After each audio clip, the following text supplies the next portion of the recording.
श्रीपादराजं शरणं प्रपद्ये। ओम सर्व जगद्रक्षाय गुरु दत्तात्रेयाय श्रीपाद श्रीवल्लभ परमात्मने नमः। श्रीपाद श्रीवल्लभ चरित्रामृत मूल ग्रंथ रचयिता श्री शंकर भट श्री श्रीपाद श्रीवल्लभांचे समकालीन तेलुगू प्रत उपलब्धी श्री मल्लादी गोविंद दीक्षितलू भीमवरम। मराठी अनुवाद श्री हरिभाऊ जोशी निटूरकर भाऊ महाराज हैदराबाद। आपण श्रीपाद श्रीवल्लभ चरित्रामृत ग्रंथाचं पठण करतोय। आत्तापर्यंत आपले 35 अध्याय पूर्ण झालेले आहेत। आता आपण 36वा अध्याय वाचणार आहोत। अध्याय पठणापूर्वी आपण अध्याय पठणाचं फल ऐकतो। अध्याय पठणाचं फल आहे अनुकूल दाम्पत्य जीवनासाठी। नमस्कार, मी मृणाल मनोज गोखले शिवाय चॅनलवर आपलं मनापासून स्वागत। अशाच आध्यात्मिक पोथी आणि पुस्तकांचं वाचन आपण या चॅनलवर करतो। आत्तापर्यंत चॅनलला सबस्क्राईब केलं नसेल तर चॅनलला सबस्क्राईब करा, बेल आयकॉनवर क्लिक करा, म्हणजे पुढच्या व्हिडिओचं नोटिफिकेशन येईल आणि कुठचाही अध्याय चुकणार नाही। आपण आजच्या अध्याय वाचनाला सुरुवात करूया। श्रीपादराजं शरणं प्रपद्ये। अध्याय 36वा। वेदांत शर्माचा वृत्तांत। मातंगीची उपासना। मी आणि धर्मगुप्त आम्ही दोघांनी श्रीपाद प्रभूंकडून बक्षीसरूपी मिळालेले पैंजण घेऊन प्रवासास सुरुवात केली। रात्रभर त्यांच्या पायातील पैंजणांचा मधुर आवाज आमच्या हृदयात प्रतिध्वनित होत होता। हृदयातील अनाहत चक्रात ओंकार आणि प्रयत्नानेच ऐकू येतो असे आम्ही ऐकले होते। गत रात्री मात्र ते प्रत्यक्षात अनुभवास आले। त्या पैंजणांचा मधुर आवाज अगदी राग तालयुक्त संगीतासारखा होता। अनाहत चक्रापासून शक्ती इतर चक्रांकडे प्रसारित होत असते। त्या शक्तीचा प्रसार होत असताना शरीरातील सर्व नाड्यांतून नूतन शक्तीचा प्रादुर्भाव होत असतो। आम्ही चाललो तितका वेळ पैंजणांचा आवाज येत असे। आम्ही थांबलो की थांबत असे। त्या भागातील शेतात आम्हाला एक आश्रम असल्याचे दिसले। त्याच्या बाजूला छोटेसे खेडेगाव असल्यासारखे वाटले। गावाच्या सीमेजवळ दलित लोकांची वस्ती होती। त्या वस्तीजवळच हा आश्रम होता। आम्ही आश्रमाच्या जवळ पोहोचताच पैंजणांचा आवाज थांबला। कोणता तरी दिव्य असा अनुभव येणार आणि ही सुद्धा प्रभूंची एक दिव्य लीला मात्र असणार असे आम्हाला वाटले। एवढ्यातच त्या आश्रमातून सुमारे 60 वर्षांचे तेजस्वी असे महर्षी बाहेर आले। त्यानंतर अंदाजे 30 वर्षे वयाची योगिनी माता बाहेर आली। त्या दोघांनी आम्हाला अत्यंत आदराने आश्रमात नेले आणि जलपान झाल्यावर महर्षींनी सांगण्यास सुरुवात केली। माझे नाव वेदांत शर्मा आहे। खरे पाहता मी पिठिकापुरवासी आहे। आता मी बंगारय्या या नावाने ओळखला जात आहे। हिचे नाव बंगारम्मा आहे। मी जन्मतः ब्राह्मण आहे आणि ही स्त्री जन्मतः नीचकुलीन आहे। आमच्या घरी मातंगी मातेचे पीठ आहे। दशमहाविद्येतील मातंगी माता एक आहे, तिचीच आम्ही येथे आराधना करतो। हे ऐकताच माझ्या अंगावर रोमांच उभे राहिले। हा ब्राह्मण आणि ती स्त्री हीन कुलातील असे असताना या दोघांचे दाम्पत्य कसे धर्मसंमत झाले असेल असा प्रश्न मला पडला। आम्हाला फल, मूल आणि कंद भोजनार्थ दिले गेले। बंगारय्याने पुढे सांगण्यास सुरुवात केली। बाबांनो, वशिष्ठ महामुनींना अरुंधतीने लग्न करण्याची विनंती केली तेव्हा वशिष्ठ मुनींनी एक अट घातली। ते म्हणाले, मी काही केले तर तिने त्याचा विरोध करू नये। त्या गोष्टीला तिने होकार दिला। महर्षींनी तिला 7 वेळा दग्ध केले तरी पण ती काहीच म्हणाली नाही। त्यामुळेच तिला अरुंधती हे नाव मिळाले आणि त्यानंतर महर्षींनी तिचा आपली धर्मपत्नी म्हणून स्वीकार केला। मी पिठिकापुरात असताना माझा 3 वेळा विवाह झाला। तिन्ही बायका कैलासवासी झाल्या। कुणाचाही संग लाभला नाही। असे कसे माझे खडतर कर्म म्हणून मी अत्यंत दुःखी झालो। त्यावर श्रीपाद हास्य करून म्हणाले, आजोबा, मी तुमच्यासाठी अजून एक नवीन आजी पाहिली आहे। विवाह न करताच तिचा धर्मपत्नी म्हणून स्वीकार केल्यास तुम्हाला उत्तम जन्मप्रसाद रूपाने मिळेल। बापा नार्युलू हे पिठिकापुरातील ब्राह्मण परिषदेचे अध्यक्ष होते। या संबंधात वेदांत पंडितांची बैठक परिषदेत करावी असे ब्राह्मण समाजाचे मत होते। धर्मकर्माच्या विषयी शास्त्रानुसार चर्चा करून निर्णय घ्यावा असे ठरले। दूरदूर प्रांतातील पंडितांना आमंत्रणे पाठवली होती। कोणाकोणाला बोलवावे हा कार्यभार माझ्यावर सोपविला होता। श्रीपादांनी उपनयन संस्कार झाल्यावर इतर मुलांप्रमाणे वेदपठण केले नाही। आजोबा जवळ किंवा त्याच्या वडिलांसमोर त्यांनी कधीही पाठांतर केले नाही आणि केलेले सांगितले नाही। परंतु कोणी परीक्षार्थ काही विचारल्यास श्रीपाद पटकन त्याचे उत्तर सांगत। बापानाचार्यांचे सर्व वेदांत श्रीपादांना येत होते। एवढेच नव्हे तर वेदांत आणि त्यातील रहस्यमय गुडार्थ तर श्रीपादांच्या हातचा मळ होता। एकंदरीत श्रीपाद विद्वान पंडितच होते. त्यांना सुद्धा परिषदेत बोलविण्याचा निर्णय मी घेतला. ब्राह्मणांचा उद्देश वेगळाच होता. अप्पलराजूंना आणि बापनारी यांना कुळातून बहिष्कृत करावे असा निर्णय ब्राह्मण सभेने दिला. त्याची एक प्रत श्री शंकराचार्यांना पाठवली आणि त्यांची अनुमती मिळाल्यावर त्या दोन्ही कुटुंबियांना पिठिकापुरातून हाकलून द्यावे असे त्यांच्या मनात होते. श्रीपादांनी जेव्हा त्यांच्या मनातले मला सांगितले तेव्हा मी पण त्या ब्राह्मणाकडून झालो. कारण ब्राह्मण परिषदेचे अध्यक्षपद मिळवण्याची विचित्र इच्छा माझ्या मनात अंकुरित झाली होती. कुल मतभेदाची पर्वा न करता श्रीपाद स्वतंत्रपणे सगळ्यांच्याच घरी जात असत आणि सगळ्यांशी समान वर्तन करीत. पिठिकापुरात बंगारय्या आणि बंगारम्मा हे दाम्पत्य राहत होते.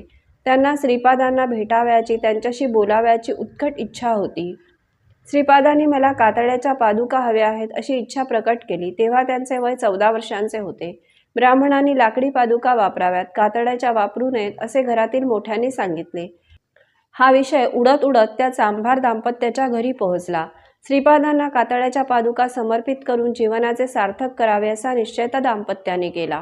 तितक्यात त्यांच्या घरात श्रीपाद श्रीवल्लभ प्रकट झाले. त्यांच्या दिव्य श्री चरणांचे मोजमाप घेण्यात आले. बंगारम्मा म्हणाली, महाप्रभो, माझेच कातडे काढून त्याची चप्पल शिवून द्यावी असे माझ्या मनात आहे. त्यावर श्रीपाद श्रीवल्लभांनी मंद हास्य केले आणि अंतर्धान पावले. आमच्या घरी एक चांगली गाय होती. तिला असाध्य रोग जडला आणि त्यातच ती मरण पावली. त्या मरण पावलेल्या गायीचे कातडे काढून त्या शुद्ध करून त्याच्या श्रीपाद प्रभूंना देण्यास चर्मपादुका तयार केल्या गेल्या. ठरल्याप्रमाणे वेदपंडितांची बैठक भरली. चर्चा सुरू झाली. चर्चेचा मुख्य विषय आदिशंकराचा काशीमध्ये झालेला मंडन मिश्राबरोबरचा वादविवाद हा होता. वादविवादात स्वतः उभय भारती देवीला सुद्धा जिंकले तर परीक्षा पूर्ण होईल असे भारती देवी म्हणाली. कामशास्त्र या विषयावर उभय भारतीने प्रश्न विचारला. त्या शास्त्रात आदिशंकराचे ज्ञान शून्यच होते. त्यासाठी 6 महिन्यांचा अवधी त्यांनी मागितला. आपण धर्मविरुद्ध न जाता कामशास्त्राचे ज्ञान मिळवावे असा विचार शंकराचार्यांनी केला. त्याचवेळी राज्यातील महाराजाचा देहांत झाला होता.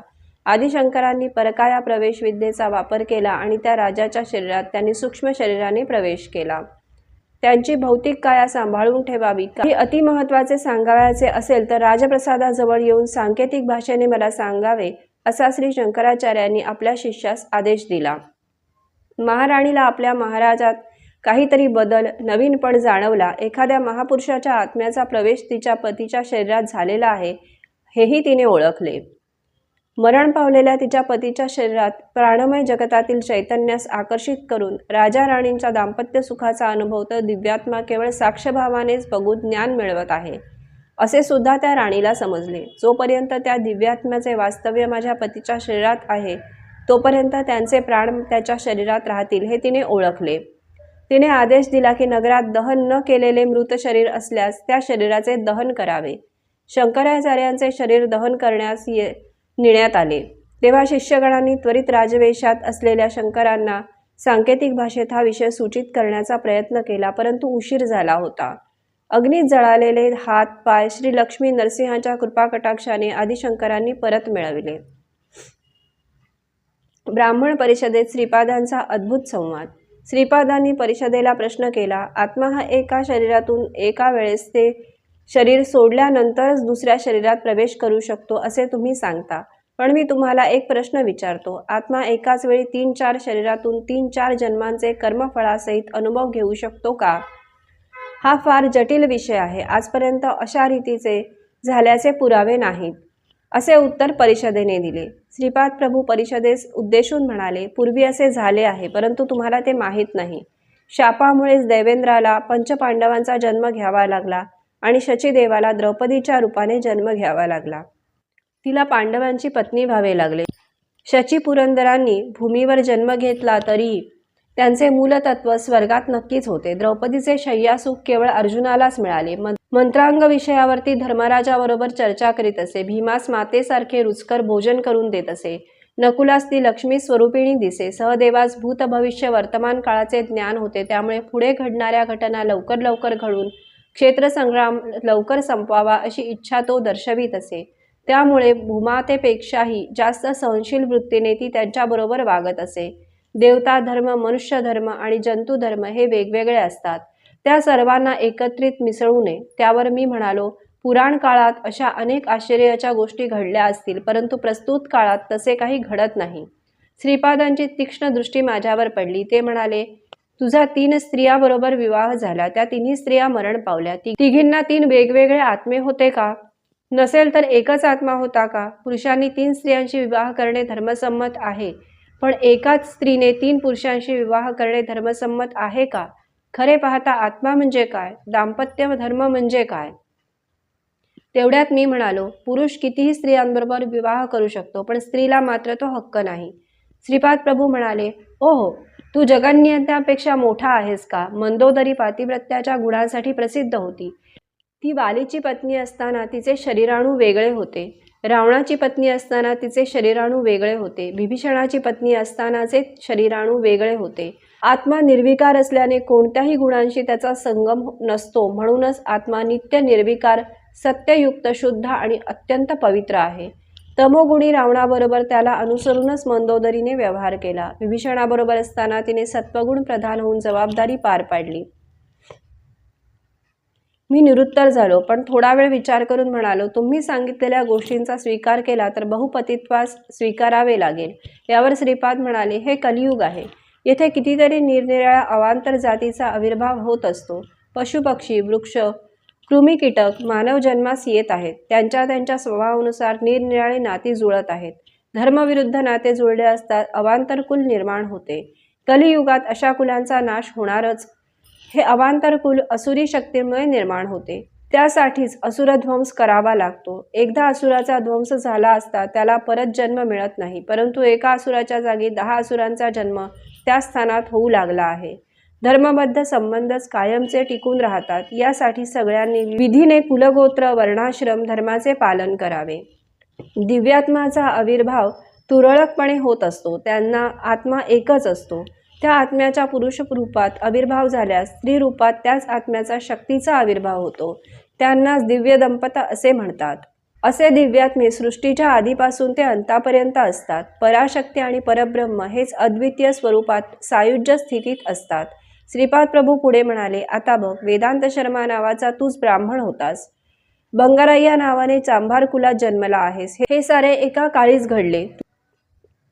तुझी स्त्री शक्ती तुझ्या 3 पत्नी रूपाने चांभाराची स्त्री बंगारम्मा नावाने जन्मली.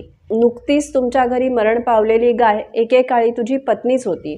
तुझ्या दिवंगत पत्नीचे चैतन्य आणि त्या गोमातेचे चैतन्य प्रस्तुत बंगारम्मा या नावाच्या महान वनितेच्या चैतन्यात मिळून गेलेले आहे. चैतन्य हे जेथून येते तेथेच मूल चैतन्यात जाऊन मिळून जाणे हे निश्चितच.